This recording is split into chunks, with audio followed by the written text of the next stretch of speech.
Alright, in this video, I'll give you my thoughts as to why I choose not to stay in India, even at this day and age.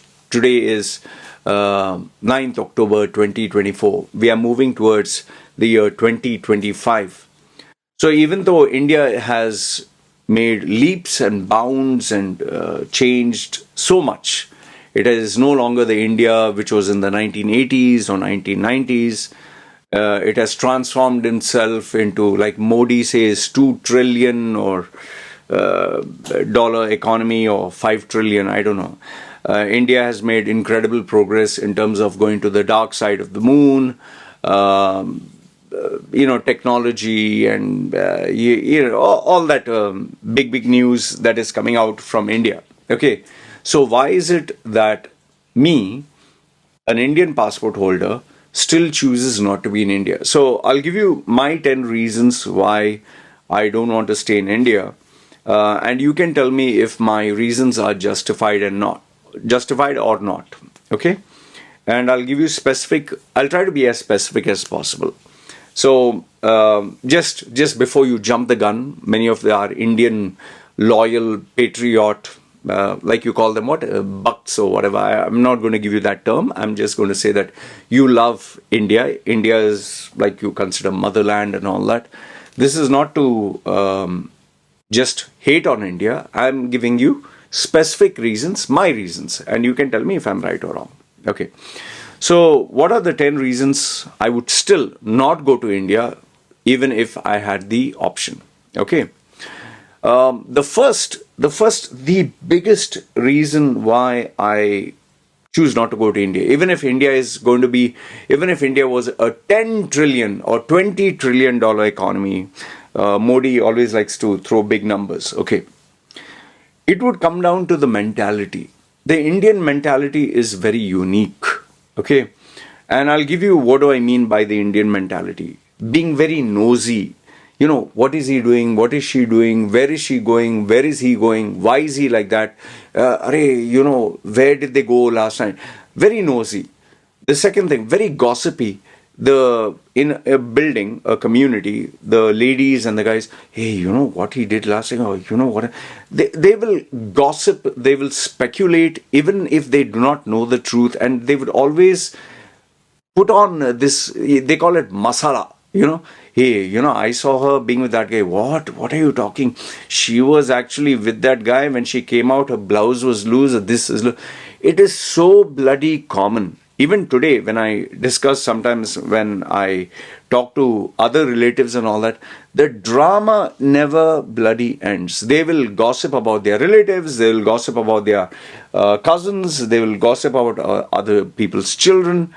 That is also very much ingrained into the Indian DNA. Then, the constant itch or desire, the scratch to interfere in other people's business. Like they'll see two people arguing and then they'll be, what is going on? And then they'll come in and then they'll poke their nose and then they have to be part of it. It is like the social media culture where you take the smartphone and you see someone drowning, you see someone accident, you will take the phone.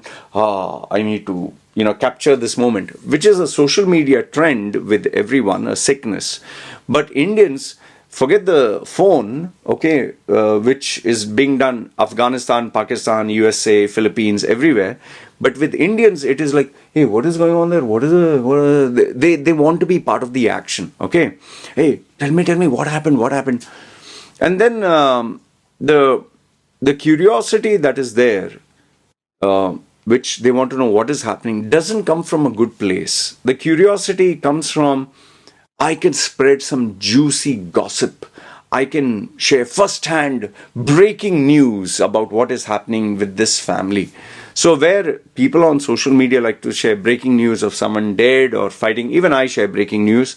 But here it is the gossip, the juicy gossip of a husband, wife, son, daughter, something about them. And it becomes very hard for an individual to stay. And if you actually see the way Indian societies are, they have these big tall buildings, 10 of them, and they have a society. And everyone wants to interfere in everyone else's business. Or he's Hindu, he's Muslim, he's Christian, he bought Like I've seen news articles, he bought a goat to the apartment. Oh, goat is not allowed. Oh, we are vegetarians. Oh, you're taking the dog and you're feeding the dog, and they make drama. I really do not like this. They just have boundless energy for drama. And like I told you, I'll be specific. Here, where I stay in a forest. There is no society. There are no Indians. There is no neighbors. There is no relatives. There is no 1,000 people staying in 1,000 families staying in a building. No, I stay alone. Me, my wife, my child. I have a Thai neighbor who's whole day working.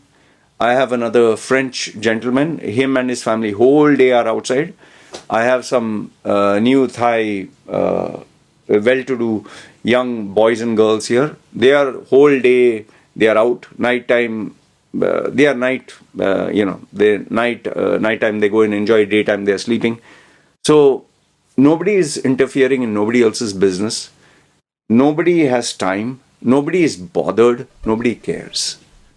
And I find that very peaceful. Very, very peaceful. There's no drama at all. And I've stayed here 9 years. Only one incident I did have, which I shared with you, one neighbor making drama about my dog. So I got rid of my dog. Now he doesn't have to interfere in that also. So 9 years, now going to be the 10th year, peace of mind. That's what I want. Okay. So the first is the mentality, which you just need to check my WhatsApp groups and you can literally sense it. Okay. The first is the Indian mentality.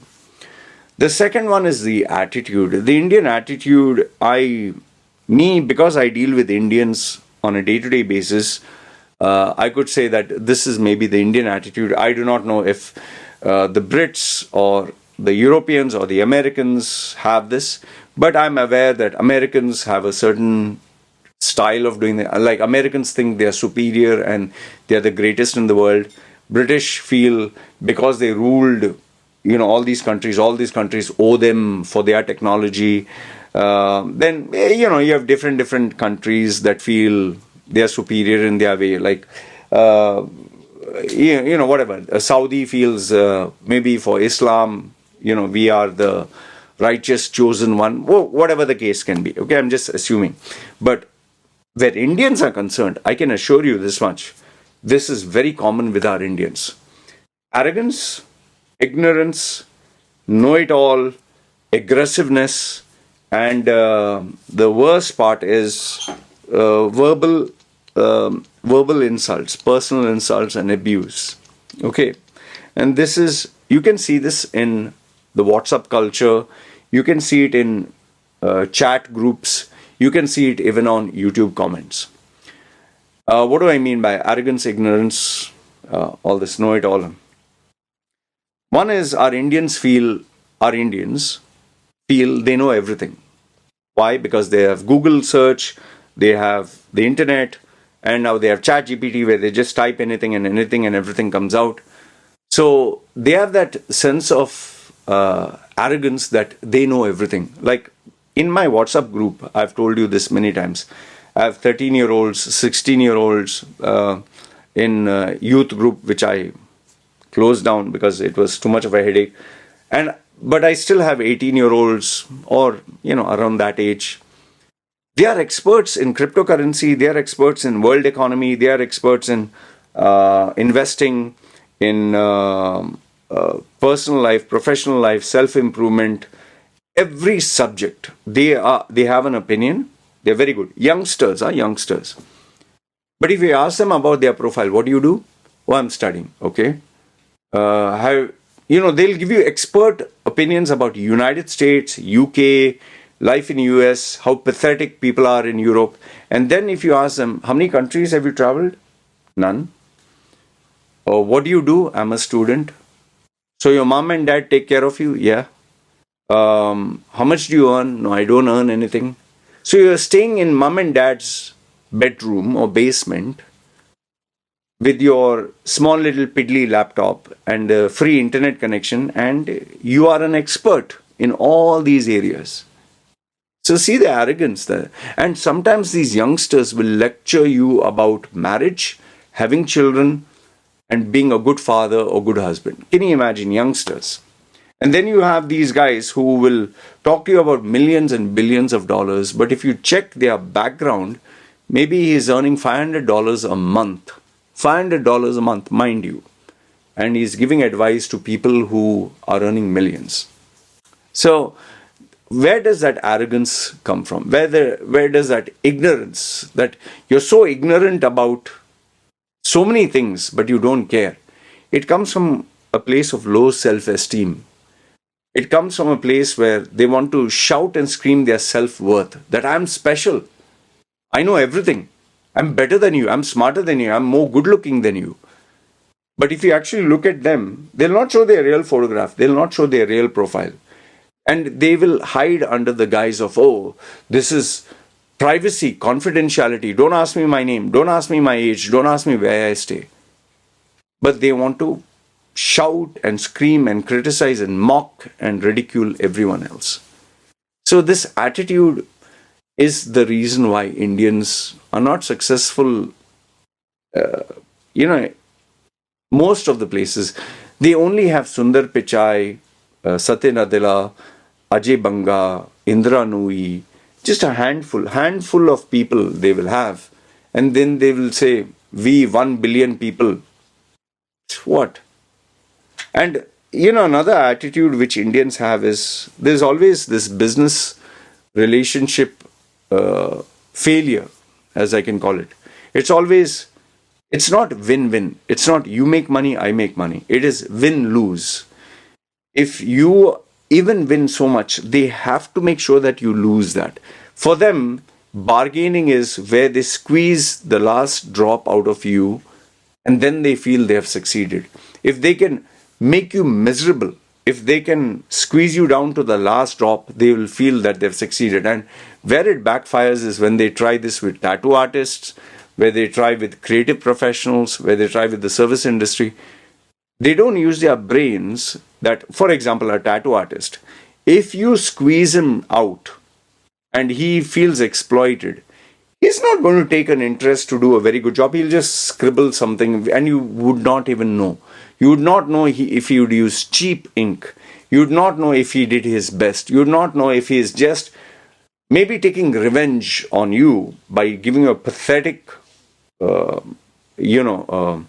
design which you think is great. But he knows he didn't put his best. So Indians, this is why people do not like to, deal with Indians. There are Indians who don't like to deal with Indians. They find it very difficult with their attitude. So, and yes, they don't even comply to what they agreed upon, and they'll always give an excuse. So, what I'm trying to tell you is, I know you'll say, oh, you're only talking bad. Yeah, because I'm telling you why I don't want to be in India. This attitude is what really messes things up. Okay, and they always look at you with an eye of jealousy that, they will never feel happy.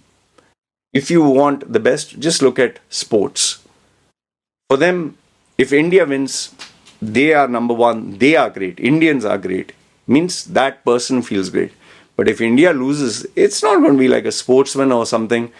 They will be so vile, they'll be so disgusting, they will insult the persons, that the man, the woman, his wife, his kids, his family, they'll not spare anyone. Okay. Number 3 is law and order, or rather lawlessness. There are enough and more examples of this that we see in the media. I know you'll say that, oh, media is trying to sensationalize it. Okay, this rape or this politician acting this thing with you, or this, group of political hooligans. But understand this much, it is very much a reality in the fabric of India. Okay, just as gun violence is very much a reality in the United States, in India, you can just have, tell me if I'm wrong. You can have a bunch of guys who have political connections. Okay, they have maybe connections to a few, like they call it gundas, or hooligans or bullies, guys who have maybe money, or they have an underworld kind of a connection. And if you get on their wrong side, or they're not very happy with you, you can be in serious trouble. I have literally seen with my own eyes when I went to India, these gangs of guys going to shop to ask for money. I've seen with my own eyes. I've seen videos where when they see the signboards in English and they break it down because it's not in the local language. When they are parading a Lord Ganesha or a big statue and there is a signboard that is blocking that, they physically destroy this. And then you have political parties, the BJP hooligans or this thing, they'll wear a saffron thing and they'll take a saffron flag and they'll break into something. Or I know these might be one-off incidents, but they are incidents, right? It can happen to you. Let's say, for example, here's my open challenge to you. Let's say I post a video about a Hindu festival, okay, and I find it very disturbing with the noise. Or let's say I share my skeptic atheism about the cow being a god or being a mother. Okay, I put a video, and I'm staying in an area where there are a lot of Hindus. Now, you know what I'm getting at. 10, 20 guys, maybe not from a decent family, they saw my video. Instead of trying to understand the fact that I'm not a subscriber that cow is God, they'll say, he insulted our Mata, our mother. He insulted Hinduism. And they will come as a gang and maybe smash my door, smash my window, break into my house, maybe smash all the computers. And tell me, let's say they are masked. Okay, they wear helmets and all that. They break everything. Now, what are my options? After they've broken everything, damaged or set fire, can I go to the police? Okay, I go to the police. Police will say, okay, we will do our investigation. Will they catch anyone? No. Will they do anything out of the way? No. Why should they be bothered? In fact, they'll say, why are you insulting Hindus? Why are you talking like this? Don't talk like this. And he'll say, you deserve it. Tell me if I'm wrong or right.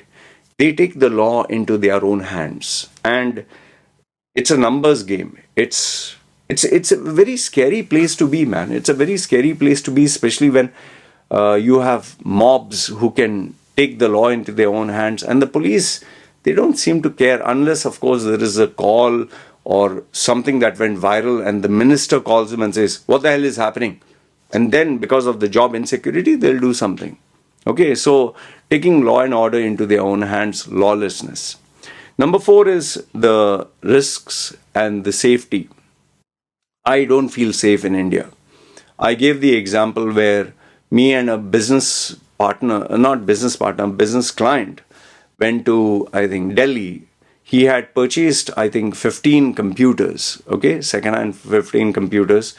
And this is some time ago. When he went through the airport, he had to pay some officials a certain amount of money to take all these laptops and computers, okay, which is understandable, under the table, okay, you can go. After which he went to a place, a building, where we are going to keep all those things, those computers and all that, and later on shift them to the new office that he took.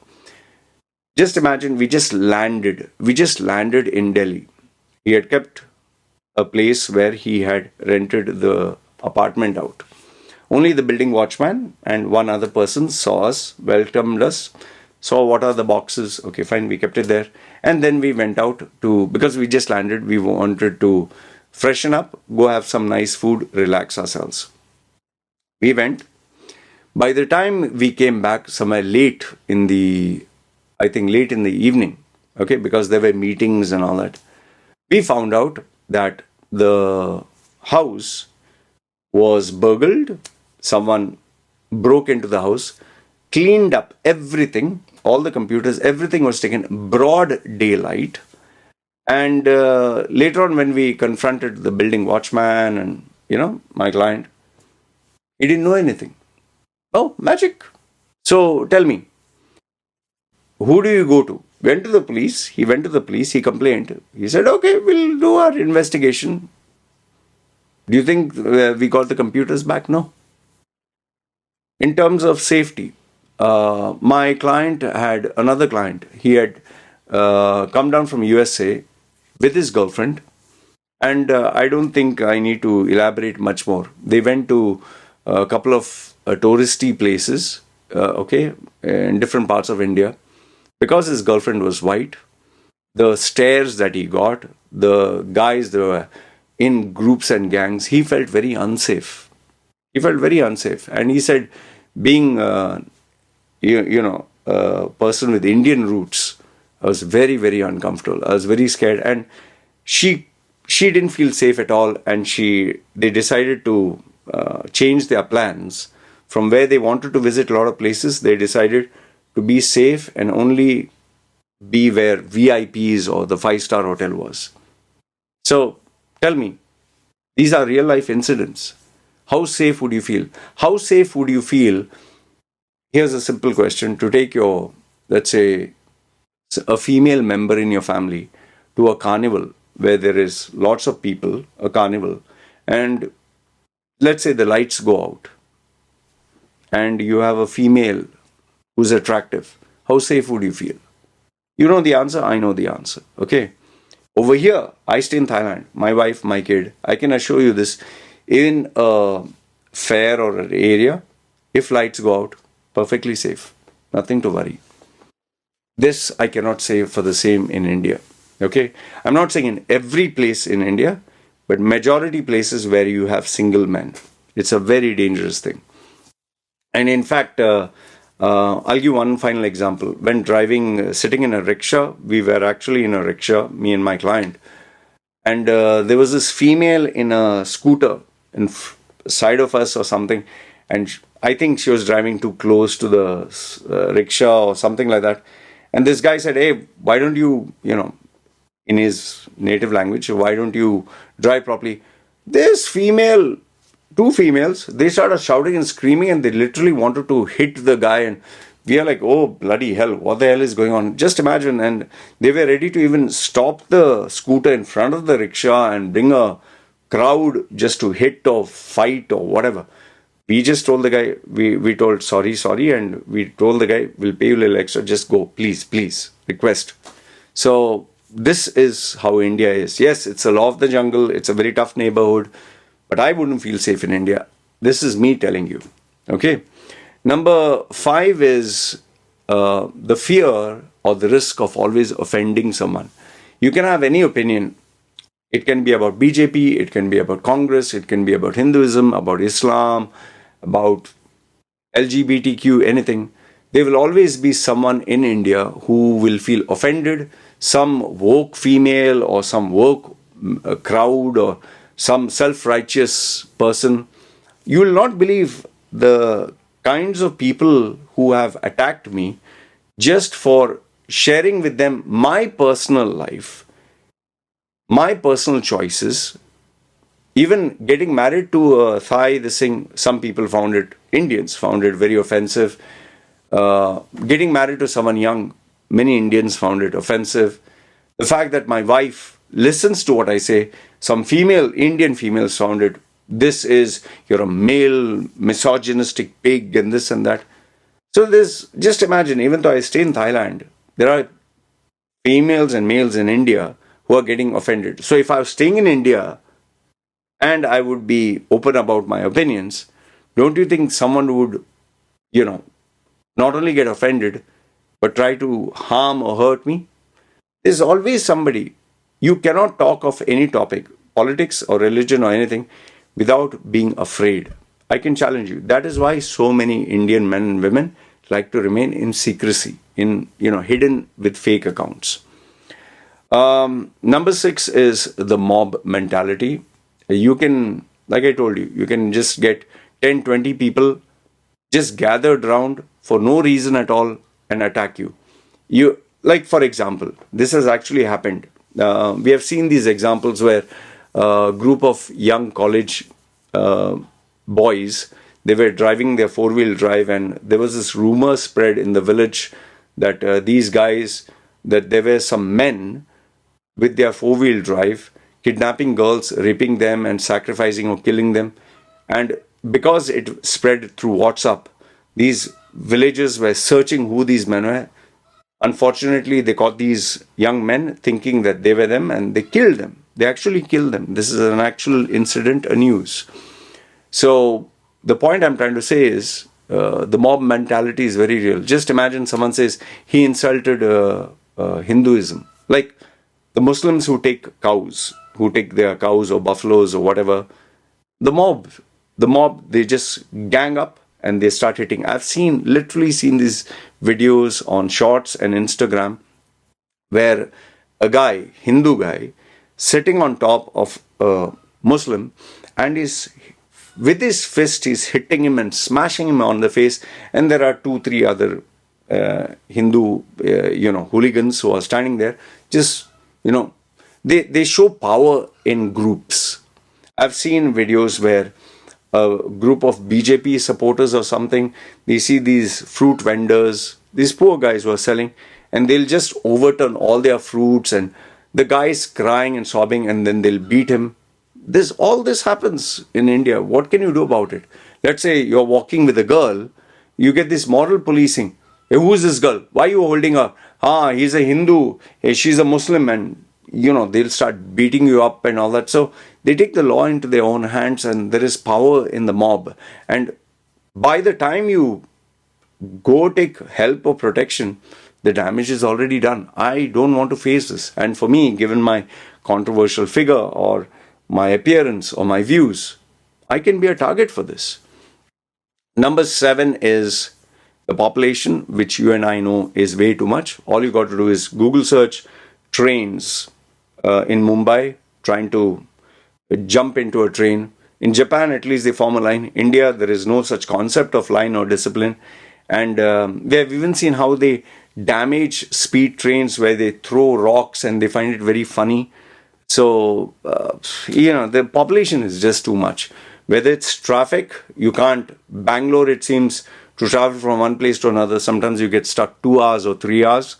It is absolutely disgusting. You can't go anywhere without brushing or hitting or moving, bumping into someone. The traffic is just unbelievable, and that is not something which I would like about India. Number 8 is, along with the traffic comes the pollution of rickshaw, the gas guzzling machines. In fact, in Delhi, it seems the smog is so thick you get sick.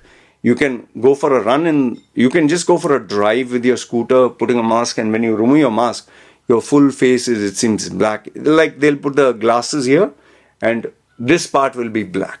It's so crazy, It's the pollution, it seems the air is literally black. And then, yes, people defecating on the side of the road, pissing, shitting. We have seen these YouTubers come from Europe and they talk about it. It's a very dirty, manky place, man. Tell me, the sewage, the potholes, the shit, the piss, and when it rains, all of it just comes out. It's yucky to the core. Then number 9 is India is not cheap. The cost of living, it's a very hard place to survive. It's a very hard place to survive. The power of the rupee is not up to the mark. Like you get that lady who is, I think, the finance minister. She says it's not the Indian rupee is going down, it's the US dollar is going up. What nonsense she talks here. Inflation is crazy and cost of living is very, very expensive in India. It's not going to be cheap. I don't know what is the cost for petrol. I don't know what is the cost for vegetables, but I definitely know it is very, very expensive in India. And last, if not the least, the educational system, the hospital system, the employment system, everything is just so broken. It is completely broken. Tell me, the education system, is it world class? Majority of the youngsters going there, do they have any recognition for the Indian education globally? No. There are so many places where if you say Indian education, they're like, then there are people with MBAs who are unemployed. Then you have the hospital system. You can't trust a doctor. You don't know if the doctor knows what he's doing, and you don't know if the doctor has real credentials or fake credentials. There are so many of them there. And the doctors are overworked and they don't have time. And unless you are really filthy rich, only then you can be saved. Otherwise, it's going to be a big problem. How many places have we seen that the ambulance got stuck in traffic, or the ambulance wasn't there on time, or the doctors have gone on strike and you have to just lie down outside? These are real fears, man. What if your daughter was, or your child is sick and the doctors have gone on strike or they're busy? What do you do? And the last one I said, the infrastructure, the potholes, the way they show these videos, the drainage system overflowing and the sewage system and everything become, it's a mess. It's a and yeah, the final one I told you, the employment. How many youngsters are jobless? When they have these videos where they show Air India is, given a vacancy for 2,000 seats, just 2,000. You have 25,000 people crowding the streets, this utter chaos and traffic jam. Just imagine hundreds of thousands of young men and women unemployed. How do you survive in that place?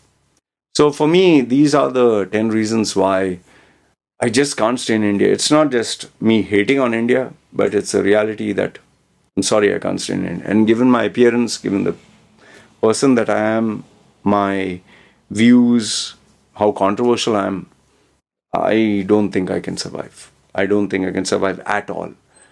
You either are with them or they'll say you are against us. So let me know, what do you think? Do you agree with what I have to say? Good, bad, ugly. Love to hear from you. And you can tell me where I'm wrong. All right. Having said that, you guys take care. This is me signing off. Chal.